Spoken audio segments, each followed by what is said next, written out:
It is March 21st, 2020, 9:52 p.m. It's episode 832. I'm thinking this guitar can't be any louder than my voice, right?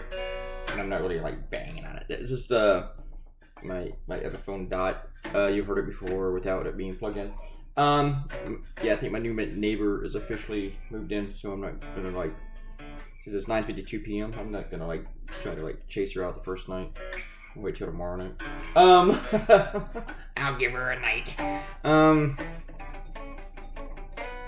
I'm waiting to see though someday while I'm doing the video if she'll come knocking on my door or banging on my door maybe. The streets are really, really weird. You know, I live in a busy section of town. I mean, this is a section of town that's one of the busiest parts. And it's dead.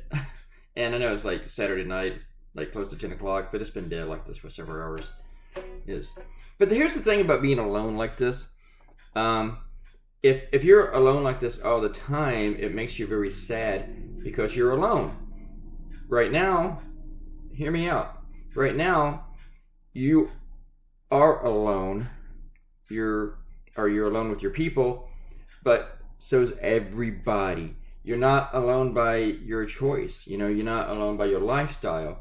You're not alone because nobody loves you. You know, you're alone because you don't want to die and you don't want to spread something that kills other people. And I'm starting to think about this more and more. I'm actually worried about it, as in worried that, you know, I really don't want to catch this thing, you know, and so I'm being careful. Way that I'm hearing it described, it doesn't sound like a good time.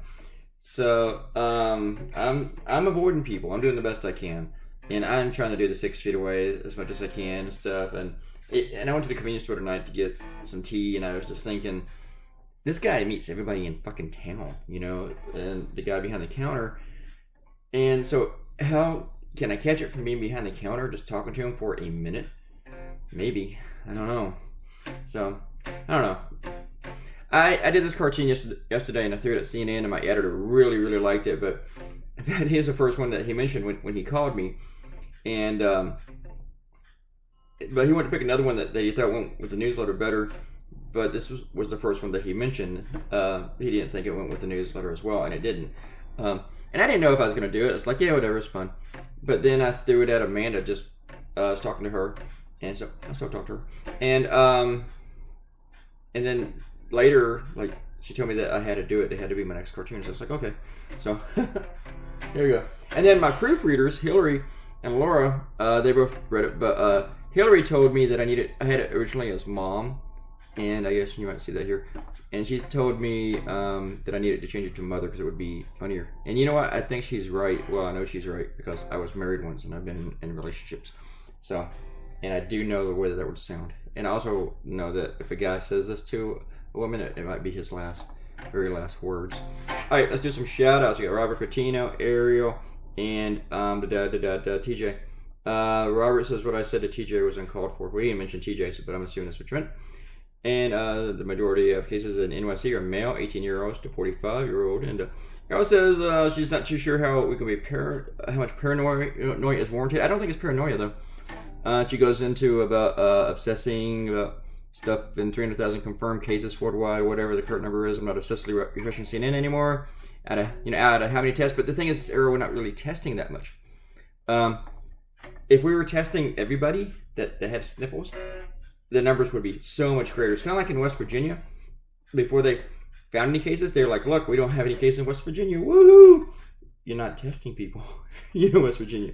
You know? But I can't answer one of your questions because you say, where can I get a damn cheeseburger? Uber Eats. Try it. Or Grubhub. You have options. And you also say don't call TJ a coward for not using actual curse words online because you don't use them either. But the thing is, you don't use curse words. You don't use imaginary curse words while you're yelling at me. If you're gonna be bold enough to attack somebody, well then just go ahead and drop the F-bomb. You know, don't dick around with it.